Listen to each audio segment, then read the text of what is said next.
Okay, that is the history of measurement. So it started in 3rd century BC during the Egypt period, and dahil nga hindi pantay-pantay ang measurement nila, nag-decide si Pharaoh na yung forearm niya, ganun ang sukat. So that is 1 cubit. So may I continue now? Are you done copying, class? Apa. Okay, let's proceed.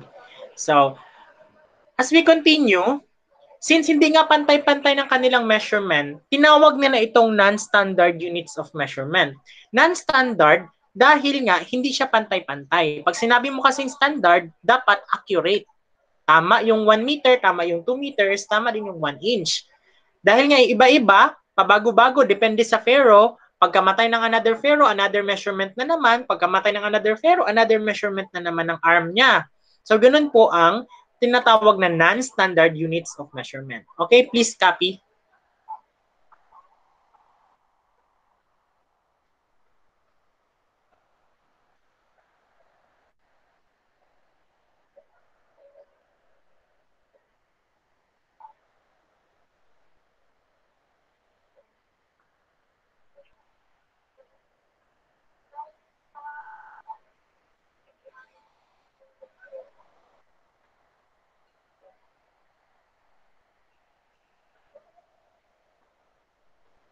Okay, let's proceed.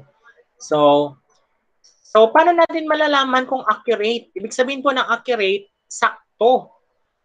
Pag sinabi mong 1 meter talaga. Pag sinabi mong 12.5 centimeter, eksakto talaga na 12.5 centimeter. So merong tinatawag na the skill of a person doing the measurement. Yung skill po ng tao, kapag yung pag-measure niya mismo is tama, ganun po yung accuracy. Next, the precision of the instrument. Yung precise bang instrument? Ibig sabihin po ng precise, akma nga ba?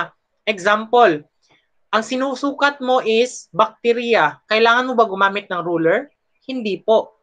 Kailangan mo gumamit ng isang instrument na napakaliit para ma-measure ang bacteria. Next, sinusukat mo ang daan papuntang Davao City. Kailangan mo ba gumamit ng tape measure? Hindi po. Kailangan mo gumamit ng instrument na tama at akma. So, when you say precision and accuracy, they come together. Hindi mo sila pwede paghiwalayin because dapat ang isang bagay na accurate, dapat precise din siya. Another example is this. Nakatry na ba kayo na sumukat or measure ng isang bagay na 5 inches tapos sa kabilang estudyante or kaklase mo, yung 5 inches niya mas malaki sa 5 inches mo? So meron pong ganyan. Mali po ang pagkagawa ng ruler or mali po pagkakagawa ng tape measure. So ganun po ang nangyayaring minsan. Okay, please copy.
Okay, okay na? Pwede ko nang ilipat?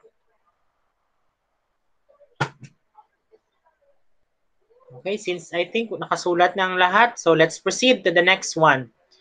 So, the English system of measurement. So, kanina, yung panahon ng Egypt, tinatawag nyo siyang non-standard systems of measurement. Ulitin ko, non-standard dahil hindi po siya pantay-pantay. Depende po sa arm ng pharaoh. Ngayon, pumunta tayo sa sumunod na kung saan pantay na po yung sukat. Yung 1 meter ko at saka 1 meter niya, isa lang. Tinatawag itong English system of measurement.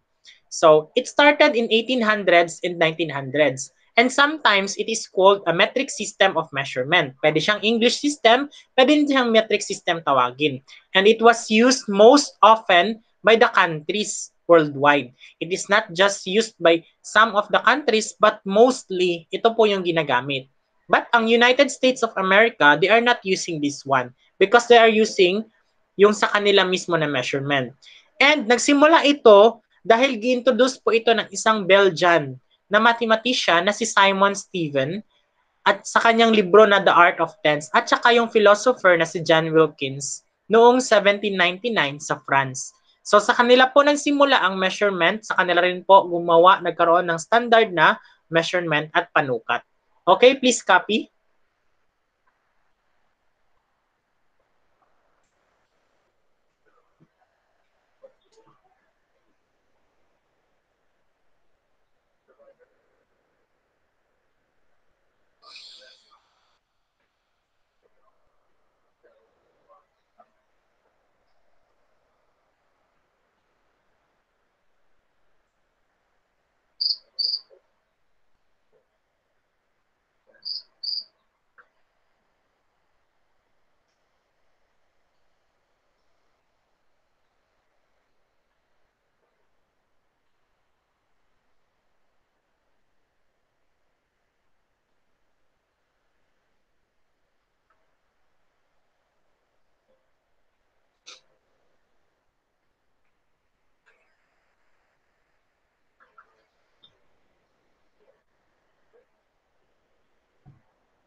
Okay na po ba? May I continue, class?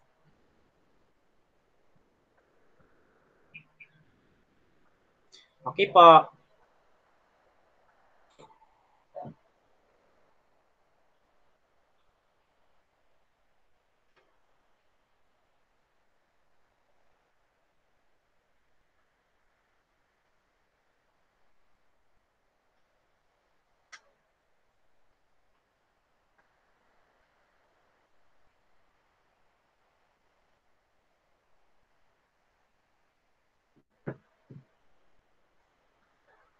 Suran mo gud ako.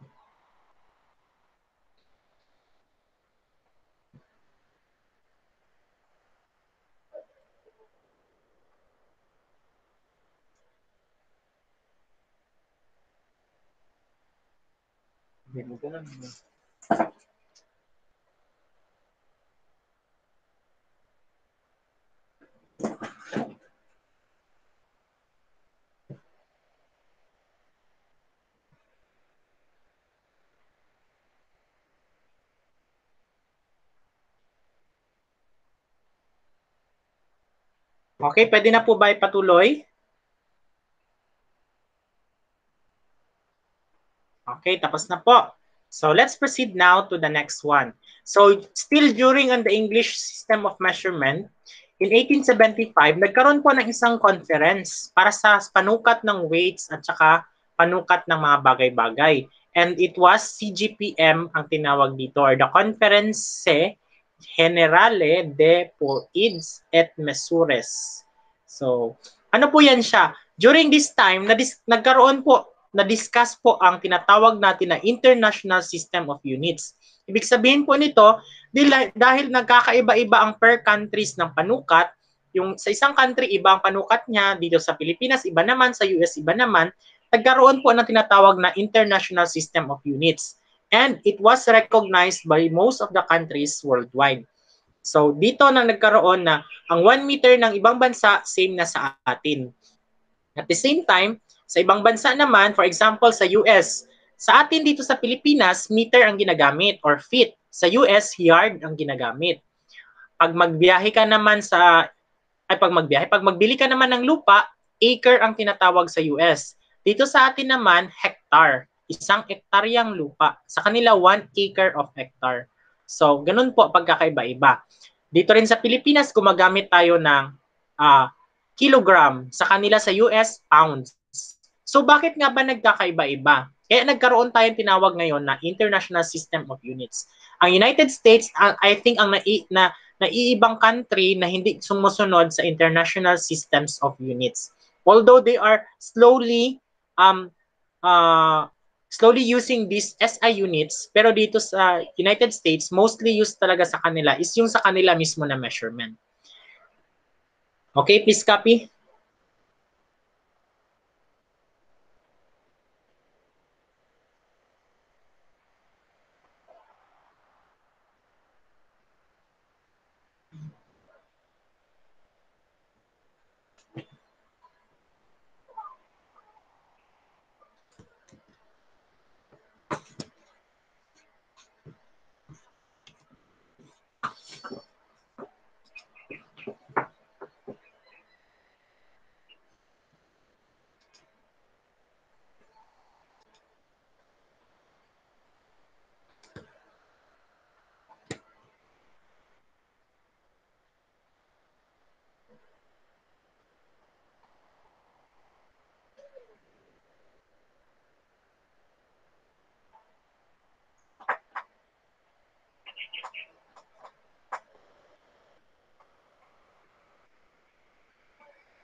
Okay, class, may I proceed now?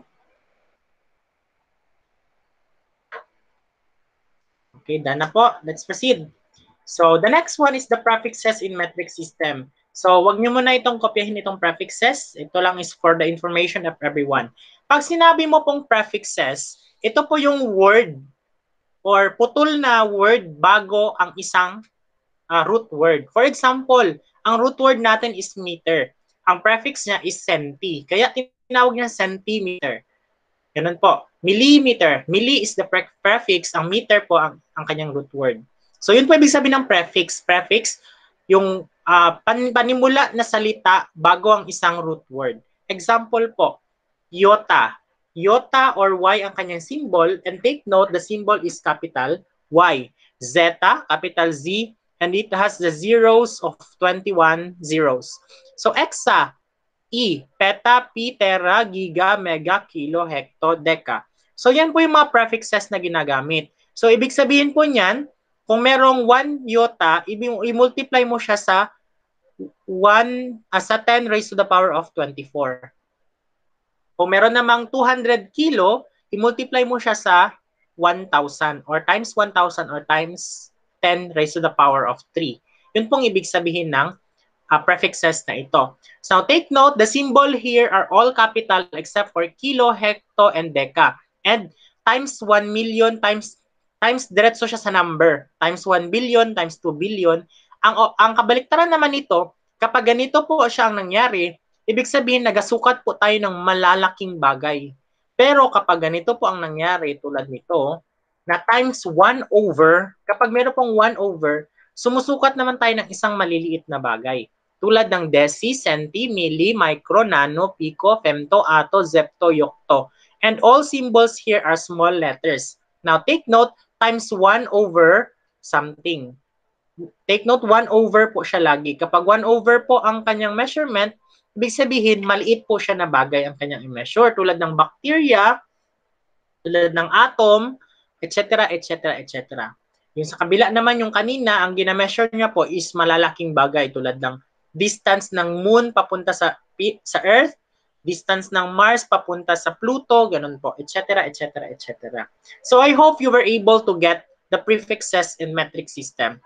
So again, deci, paglagay mo ng meter, decimeter. Ang centi, paglagay mo ng meter, centimeter. Ang kilo, paglagay mo ng gram, kilogram. Ganun po. So those are the prefixes. Okay, next. Ito po, pakikopya. The 7 SI base unit. System International, ibig sabihin yan po yung standard. So, sa length po, meter ang ginagamit natin. Kapag time naman po, seconds. Kapag amount of substance, mole ang ginagamit. Kapag kuryente naman po, ampere. Kapag temperature, Kelvin. Pero sa Pilipinas po, hindi po Kelvin ang ginagamit natin. Usually degrees Celsius. Sa luminous intensity naman, candela or CD, and the mass is kilogram. So, please copy.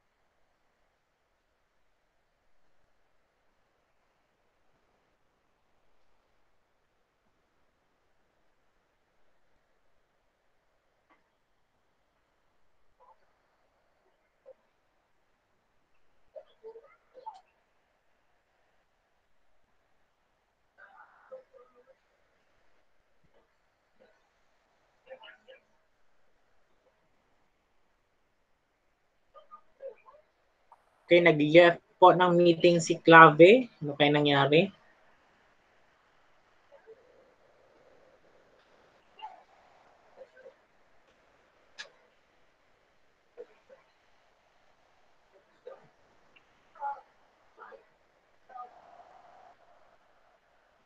Baka mahina ang kanyang signal. Oh, she's back. Clave is back. So, the base unit po pala, may mga symbols po na tinatawag. Sa meter po, M po ang symbol. Sa second is S. Sa mole naman, MOL. Sa ampere, capital A. Sa Kelvin, capital K. Bakit po capital A at saka K dyan siya? Tanong ko lang po, bakit po capital? Sa kandela, small letter CD. Sa kilogram kg, small letter. Bakit nga ba capital? Okay, ganito po ang dahilan. Kaya po yan siya capital kasi po si Ampere is isang tao. Siya po ang nakadiscover ng electric current na pag-measure is ampere. Kaya po capital A. Di ba pag sinulat natin ang apelyido, capital letter ang ginagawa natin. Kaya po ampere is capital A. Same din po kay Kelvin. Kelvin is isa pong tao, kaya capital K. So, ganun po ang idea niyan.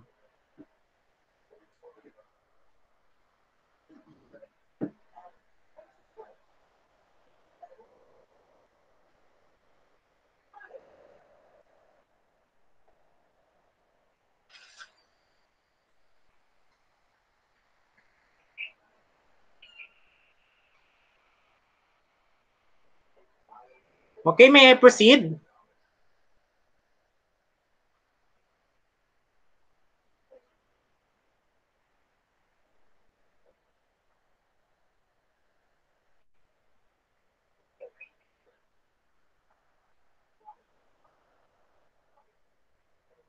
Okay, natapos na po sila. Pwede na siguro.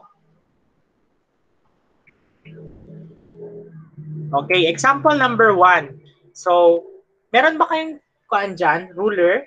Pakilabas. Kung walang ruler po, tape measure na panukat. Pakilabas po. Ruler or tape measure. So, kung walang ruler, tape measure po ang kunin para meron tayong gamitin. So, sino po ang merong panukat dyan? You type me.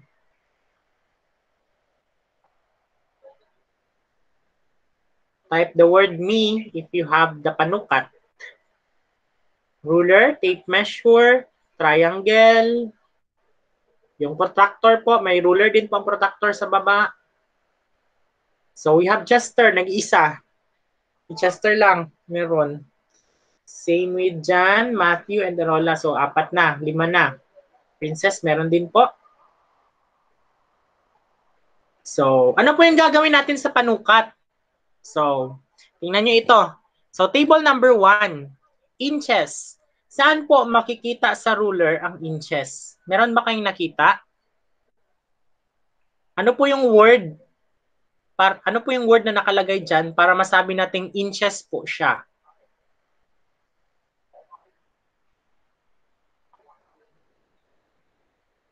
Yes, tama po, Princess. Merong nakalagay na in para sa inches. So, sukatin nyo inyong palm. Alam nyo man siguro inyong palm, di ba? Yung palm, yung kamay po ninyo, yung pansampal po yung nakamay. Isukat po ninyo yan siya.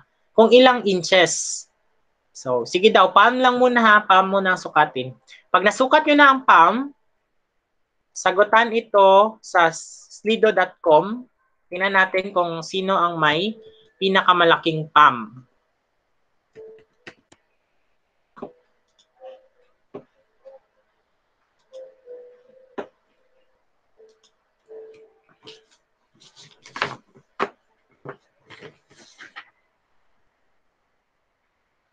Sino nga ba ang may malaking palm?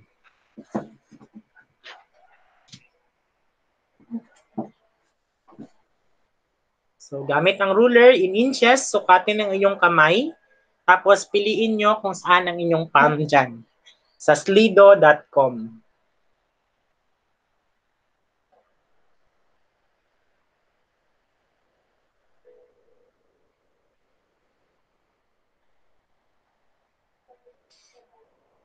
So, may sumagot ng isa. Sabi niya, 3 to 4 ang kanyang palm. Meron din isa. Sabi niya, 4.1 ang kanyang palm. And above. 2.1 to 3 inches naman yung isa. Same din. Diba? 3 inches. Gano'ng kalaki yan? 1, 2, 3. Okay, sakto. Baka may magsagot sa inyo ng 2 inches ha, yung baby. Baby hands, baby fingers. Maliit masyado. Mas marami ang 4 inches. 3.1 to 4 inches.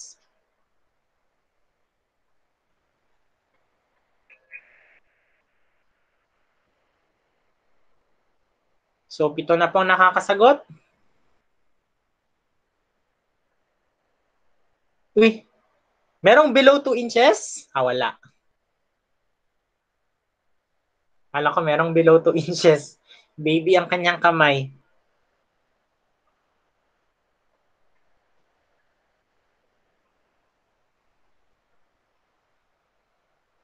So, antayin natin yung iba na makasagot. 7 pa lang po naka-answer.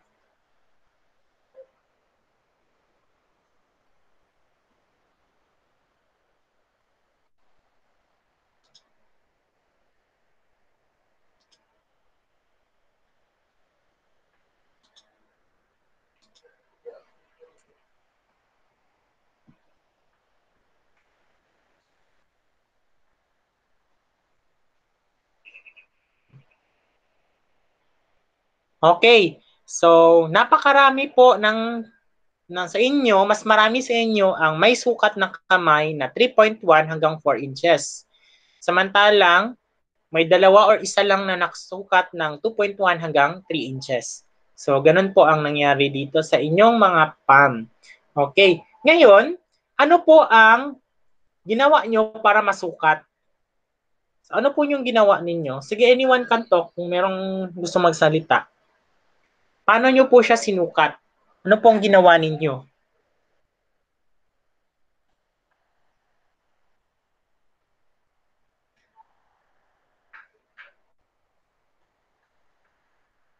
So, of course, ginamit nyo ang inyong ruler. Ngayon, paggamit nyo ng ruler, paano nyo siya gisukat ang 1 inch, 2 inch, 3 inch? Ano po yung basehan ninyo? Marami namang numbers. Okay. Yes po? Dinikit yung palm sa ruler. Yes, tama. Idikit para saktong-sakto. Ano yung ginamit mo, kuya? Yung mga numbers doon. Saan doon na numbers? Yung may nakasulat na ano? CM tong nandito sa akin, sir. Walang in. Okay. So, paano mo siya gisukat? Kung centimeter siya, so, merong yung maliliit, di ba, na bagay na guhit-guhit, yung pula. Tama ba? Pula ba yun o itim? So, yun yung basihan mo, tama? Opo. Okay po. So, ganun po ang panukat natin. Tingnan natin kung tama ba yung number na 1, 2, 3, 4, 5, 6, 7. At tingnan po natin kung tama ba, symbol ba, or inches ba, or centimeter yung ginagamit natin. So, ganun po. So, mas marami po sa inyo ang sumagot na 3.1 to 4 inches. So, yun po yung game natin today. Okay, next. What about naman ang inyong handspan? Sa handspan naman, wag niyo na sagutin sa Slido. I-type niyo na lang sa chat box. Ang inyong handspan or dangkal, isa ka dangkal. Kaning dulo ng thumb hanggang dulo ng little finger. Ilang sukat daw ba yan siya? In inches. Kung wala pong inches, centimeter, gamitin po ang centimeter. Lagyan lang ng cm sa dulo. I-type lang po sa chat box ang inyong sagot. Handspan.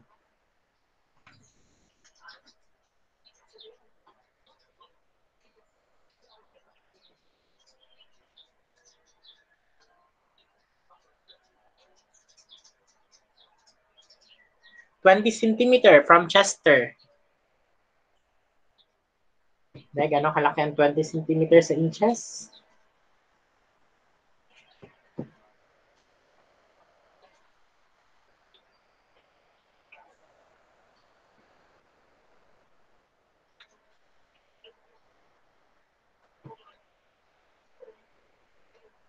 (7.8 inches. Oh, kalaki. So, that is 7.8 inches. For a while ha. Sukatin nyo muna, isama nyo yung forearm. Now,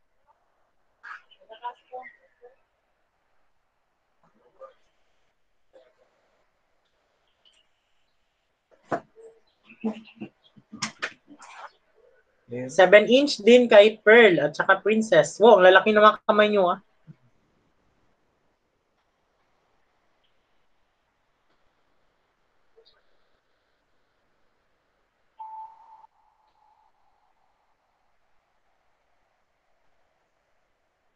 Si Matthew, 7.5. Kalaki naman ang kamay ni Matthew, 7 inches and half. So, almost the same ang inyong mga sizes, no? Kasi nga, magkaedad kayo halos. So, since magkaedad kayo halos, of course, syempre, magkapare-pareho din yung mga length ng inyong handspan. 8 from Ayan. 8 din po from Zid. Okay, kung tapos na kayo sa handspan, yung forearm nyo na naman. Ano po yung forearm? Galing po sa siko hanggang sa dulo ng middle finger. Again, galing sa siko, padulo sa middle finger. Tingnan natin kung gaano kalaki ang inyong forearm.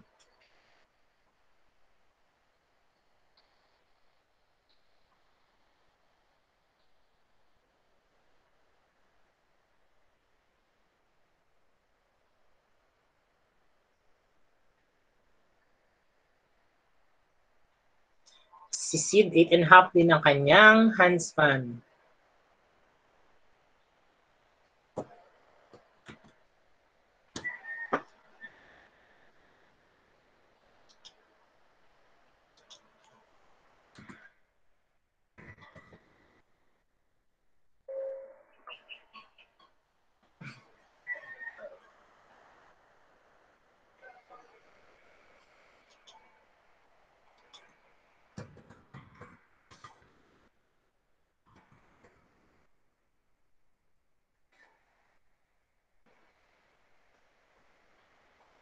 (42 centimeter naman kay Chester.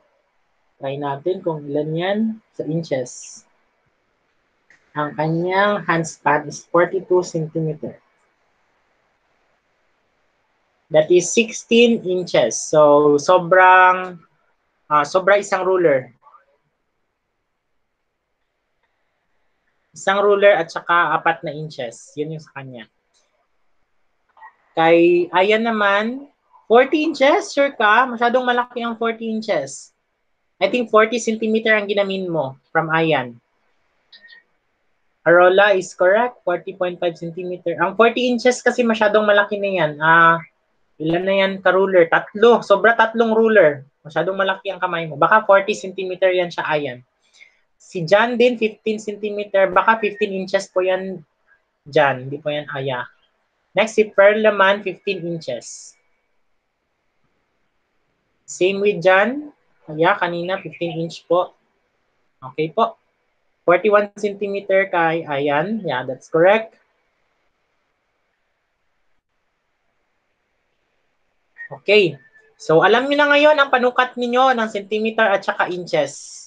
Minsan, pag namali po natin nalagay ng, if we mistakenly put the symbol incorrect, therefore, the output is also incorrect. So, you have to make sure if it is an inch or a centimeter in this case. So, that is the palm, handspan, and forearm of yours, measuring using your ruler and your tape measure. So what about this one? So let's proceed now to table 2.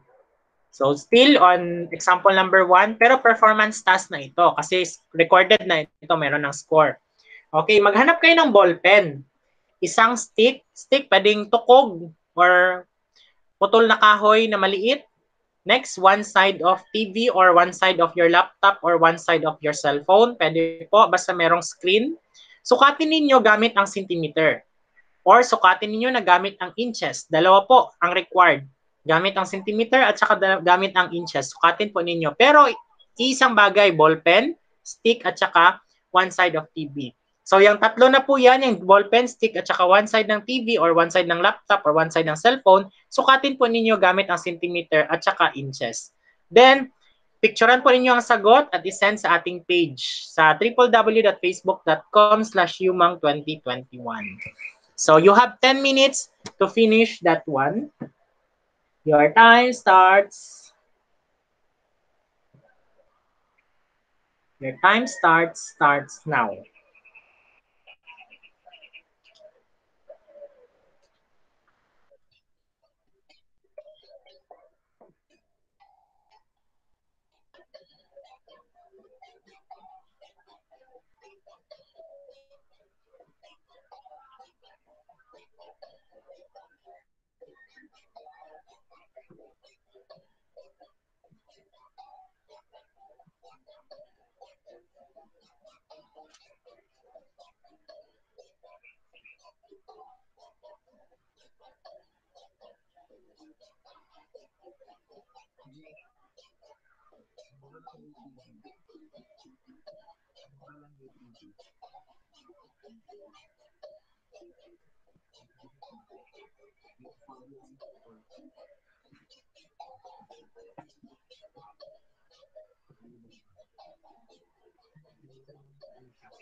If you're done, you type the word done on the chat box.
Okay, sa mga natapos po, pakipicturan po ng inyong output, isend nyo po sa ating page.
Okay, we only have 2 minutes for this.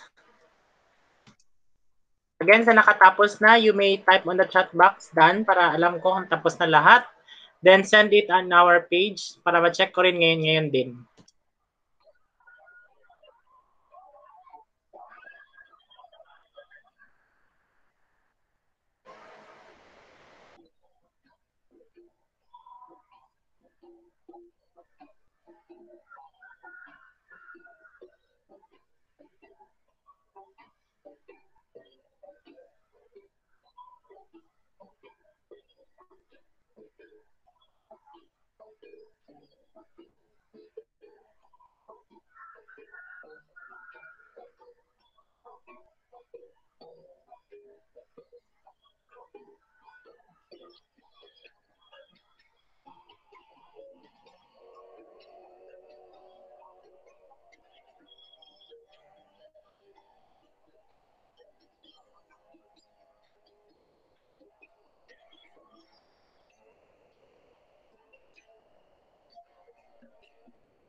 Okay, 5 pa lang po nakakatapos. So, extend po tayo ng 2 minutes.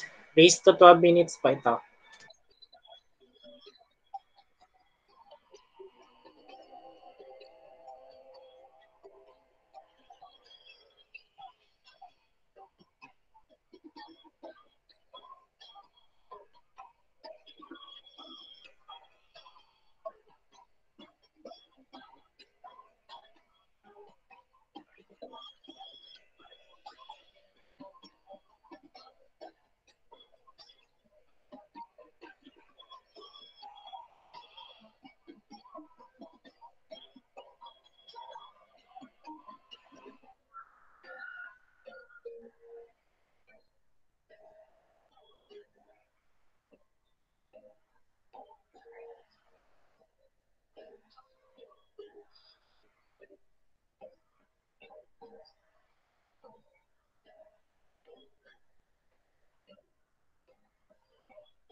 Okay, last 10 seconds. So yung iba, nakatapos na ba? Ano nangyari? 5 pa lang po nakakatapos. Ano pong nangyari sa iba? Buhay pa ba? Or natulugan na? So, it's more than 12 minutes. Sige lang, antayin namin kayo. So, while the others are still answering and continuing, so only few students had submitted the output yesterday. Yung sa pagsukat nga ng gamit ang palm, gamit ang inyong forearm, at saka gamit ng inyong fingers.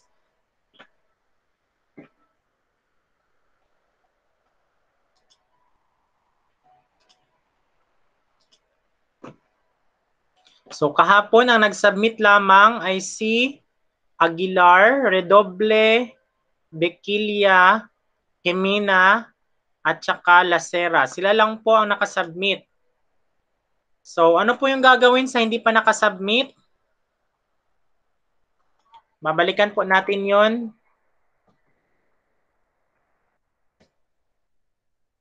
So sa mga hindi po nakasubmit kahapon, so sagutan nyo po yun ngayon dahil mayroon pang oras. So ano po yung palm? Palm is galing po dito sa inyong kamay, yung pansampal nyo na kamay. Galing dito sa dulo, papunta sa dulo ng inyong middle finger. So, ang handspan naman, galing po sa inyong dulo ng thumb, papunta sa dulo ng inyong little finger. Next, ang forearm naman, galing sa inyong siko or elbow, papunta sa dulo ng middle finger. So, anong susukatin ninyo? Window, table, at saka door, gamit ang palm, handspan, at saka forearm. Take note po lagi na ang length is long in other words. Ibig sabihin, long siya ang mahaba. So, for example, pag sukat po ninyo ng window, ang sagot niyo sa length is 3, ang sagot niyo sa width is 4. So, mali po ang sagot ninyo kasi po long or length. Mas malaki po ang length. Laging mas malaki si length. So, dapat po ang length dapat is 4, tapos yung width magiging 3. Baliktarin lang po ninyo kapag ganun po ang nangyari. So, sukatin po ang window, table, at saka door. Sino po ang sasagot nito? Yung hindi na po nakasagot kahapon. So, you are given 5 minutes more para masubmit yan siya at saka itong performance task number 2. So, si Largo nakapasa na po daw. Sige, check ko mamaya. So, for the others, please submit po talaga kasi nga, ulitin ko ha, everyday po ang math natin dahil po sa research. So, kailangan po magpasa talaga kayo ng output dahil under po tayo ng research. At itong research na ito, hindi lamang po research ng school, research din po ito ng Notre Dame of the Jangas University at ng Department of Education dahil aprobado po ang research na ito.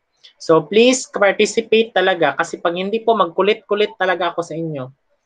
So, you have 4 minutes left para mapasa. Okay, na-receive ko na message.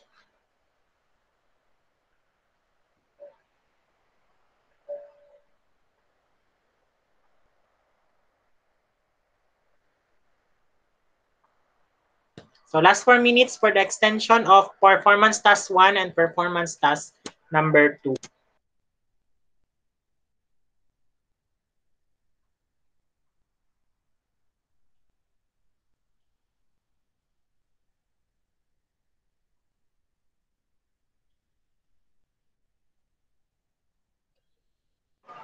Yung pinasa mo, ayan, yung ngayon activity. Yung kahapon, hindi pa. Ay, ngayon pala, oo nga. So, nakapasa ka na kahapon, di ba? So, okay na po. So, si John, I think, so basta yung hindi pa nakapasa, magpasa na.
Sige nga po, Zid, pakipick po ulit. Ang iba po, nagpasa nga pala pero malabo, so hindi ko na-checkan.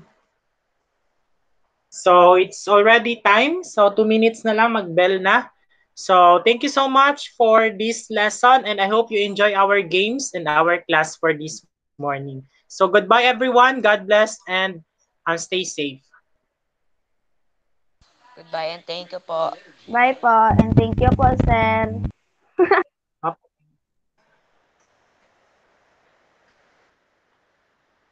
Thank you po, sir.